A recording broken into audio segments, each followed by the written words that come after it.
रावत मिष्ठान भंडार के मालिक भूदेव देवड़ा को लेकर अब नया विवाद सामने आ गया है।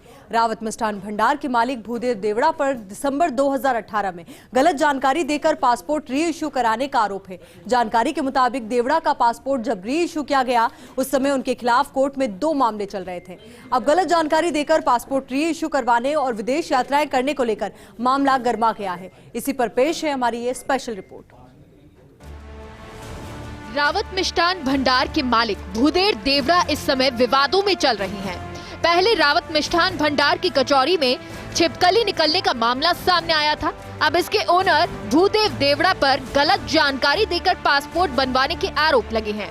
मामले के मुताबिक देवड़ा के खिलाफ पुलिस में 2 मामले दर्ज थे। इनमें से एक मामला तो करीब 18 साल पुराना है, जिसमें कोर्ट में पेश होकर भूदेव देवड़ा ने बकायदा जमानत भी करवाई थी, लेकिन पासपोर्ट इश्यू कराते समय इन चीजों को छिपाने की बात सामने आई। वहीं दूसरे मामले में भी पुलिस में एफआईआर दर्ज हुई थी। हालांकि पुलिस की ओर से मामले में अंतिम रिपोर्ट पेश करने के बाद न्यायालय ने फिर से मुकदमा दर्ज करने के निर्देश दिए थे।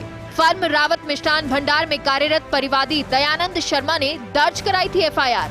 धारा 403, 406, 409, 420, 467, 468, 471, 477 ए, 120 बी के तहत एफआईआर दर्ज हुई।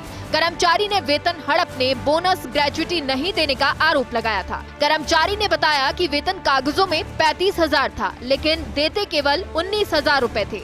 एफआईआर संख्या 34/2018 पर पुलिस ने मामला सिविल का बताते हुए 37/18 एफआईआर लगाई। पुलिस की एफआईआर के विरुद्ध परिवादी ने कोर्ट में प्रोटेस्ट पेश की। कोर्ट ने प्रकरण संख्या 709/18 दर्ज करते हुए आरोपियों के खिलाफ प्रसंज्ञान लिया। धारा 420, 406 और 409 के तहत प्रसंज्ञान लिया गया। इन धाराओं के तहत दर्ज प्रकरण में 7 साल तक की सजा का प्रावधान है। 30 अक्टूबर 2018 को 5 आरोपियों के खिलाफ प्रसंज्ञान लिया गया। भूदेव देवड़ा के साथ चंद्र प्रकाश देवड़ा, अरुण देवड़ा, आज्ञा देवड़ा को भी आरोपी माना गया। सभी को 2,000 रुपए के जमानती वारंट से तलब किया गया।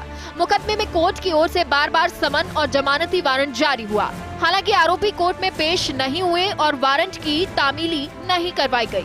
4 साल बाद 8 सितंबर 2022 को सभी आरोपियों को अरेस्ट वारंट से तलब किया गया। पिछली तारीख पर 7 अक्टूबर को आरोपी भूदेव देवड़ा और अन्य कोर्ट में पेश हुए।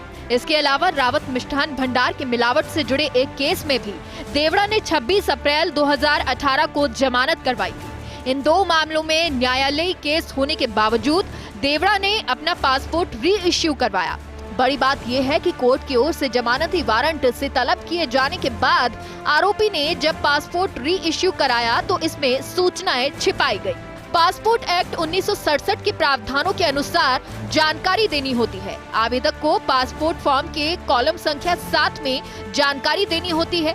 अपने खिलाफ चल रहे समस्त न्यायिक प्रकरणों, दर्ज मुकदमों, न्यायालय की ओर से जारी समन, जमानती वारंट और गिरफ्तारी वारंट आदि की जानकारी। ऐसा नहीं करने पर पासपोर्ट कार्यालय पासपोर्ट रद्द कर सकता है। मामला प्रमाणित होने पर 2 साल की सजा और 50,000 रुपए जुर्माने का भी प्रावधान है। अब इस मामले में शिकायत के आधार पर रीजनल पासपोर्ट कार्यालय ने जांच शुरू कर दी। फर्स्ट इंडिया संवाददाता ने रीजनल पासपोर्ट ऑफिसर नीतू भगोतिया से बात की तो उन्होंने कहा कि मामले में जांच जारी है। जांच पूरी होने के बाद नियमानुसार कार्यवाही की जाएगी। अब कुल मिलाकर देखना होगा कि इस मामले में पासपोर्ट विभाग क्या कार्रवाई करता है। Bureau report, first India news.